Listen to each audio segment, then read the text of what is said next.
Yeah, I'm a scientist.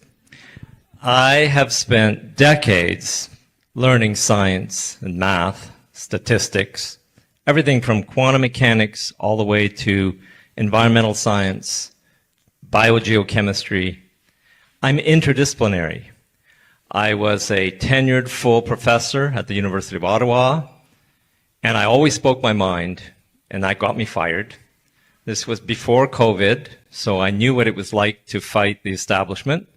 And when I heard the COVID propaganda, I knew immediately that it was intense propaganda and that it couldn't possibly be true because they were yelling that we were all going to die and I couldn't see any dead bodies out in the street. And I did. I went out in the street and I looked around. I couldn't see any dead people, no matter what they said. And as a scientist, what I decided to do was to look at all-cause mortality data. So our nations collect very good data about the number of deaths. That's something you cannot be biased about. The person either died or they didn't. You know that they died, you know their age, you know where they died, and you collect that data. Countries collect very good data about deaths and births. So that is unbiased, hard data. We can analyze the number of deaths as a function of time, by age group, by sex, and by region, by jurisdiction, by province, state, down to municipalities and so on. And that is the data that I've been using since the very beginning of this so-called pandemic.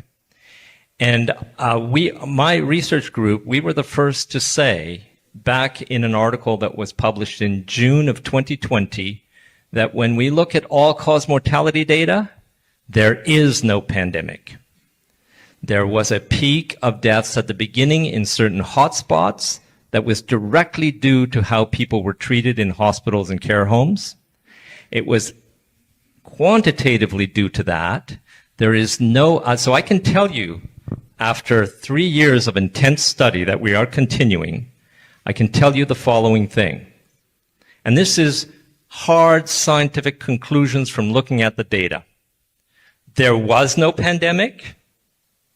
There was no particularly virulent pathogen whatsoever. There's no evidence for it.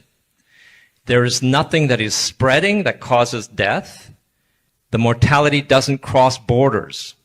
The virus has a passport. It refuses to cross borders. You can make a map of Europe. You can see countries where there's absolutely no excess all-cause mortality.